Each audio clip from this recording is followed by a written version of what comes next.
आप देख रहे हैं केईपी लाइव। हमारे सहयोगी डॉक्टर आसिफ खान ने बताया है कि ग्राम सभा जोधपुर जो थाना फूलबेहड़ के अंतर्गत है, लगभग 3 महीने पहले 2 बच्चों की संदिग्ध परिस्थितियों में मौत हो गई थी। एक बच्चे का नाम अजमान है जिसकी उम्र 7 वर्ष बताई जा रही है और दूसरी बच्ची थी जिसकी उम्र 3 वर्ष बताई जा रही है, जिनकी मौत हो गई थी संदिग्ध परिस्थितियों में। संदिग्ध परिस्थितियों में मौत होने के बाद दोनों बच्चों को गाँव के ही कब्रिस्तान में दफन कर दिया गया था। उस समय उसकी माँ शाहजहां बेगम अपने घर में नहीं थी, वो अपने मायके गई हुई थी। जब उन्हें यह बात पता चली तो उन्होंने अपने पति के खिलाफ एक प्रार्थना पत्र दिया और प्रार्थना पत्र में उन्होंने आरोप लगाया कि दोनों बच्चों की हत्या पति द्वारा कर दी गई है, यानी पिता द्वारा अपने पुत्र पुत्री की हत्या कर दी गई है। इस मामले में कोर्ट ने संज्ञान लेते हुए मुकदमा दर्ज करने का आदेश दिया और जब मुकदमा दर्ज हो गया तो मुकदमा दर्ज होने के बाद में आज इस मामले में एक नया मोड़ आया और नया मोड़ उस वक्त आया जब जिलाधिकारी खीरी के आदेश पर दोनों बच्चों का शव कब्र से निकाला गया और पोस्टमार्टम के लिए भेज दिया गया।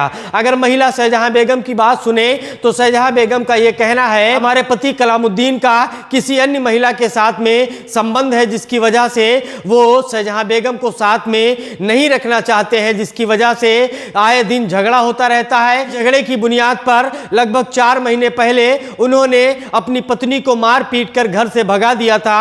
कलामुद्दीन ने जब अपनी पत्नी शाहजहां बेगम को घर से भगा दिया तो अपने मायके रहने चली गई और जब वो मायके रहने चली गई उस वक्त ये दोनों बच्चे ही यानी ग्राम जोधपुर में छूट गए थे, जिसके थोड़े दिनों के बाद में उनकी संदिग्ध परिस्थितियों में मौत हो गई है। कहीं ना कहीं अब पोस्टमार्टम होगा और पोस्टमार्टम के बाद मौत का कारण पता चलेगा कि बच्चों की मौत किस वजह से हुई। अगर महिला की बात माने तो महिला ये बात कहती हुई नजर आ रही है कि दोनों बच्चों को गला दबाकर हत्या कर दी गई है, लेकिन पोस्टमार्टम बताएगा कि दोनों बच्चों की मौत किस प्रकार से हुई और क्यों हुई है। लेकिन अगर इस तरह की घटना अंजाम दी गई है जैसा उस महिला ने बताया है, अगर इस तरह की घटना अंजाम दी गई है तो यह घटना पूरे समाज को शर्मसार कर देने वाली घटना है और इस तरह की घटनाओं पर रोक लगाने के लिए हमें आपको सबको विचरण करना होगा। दूसरी खबर है थाना क्षेत्र खीरी से, जहां पर ग्राम सभा मस्जिद पुरवा में एक कुकर फट गया जिसकी वजह से एक महिला घायल हो गई।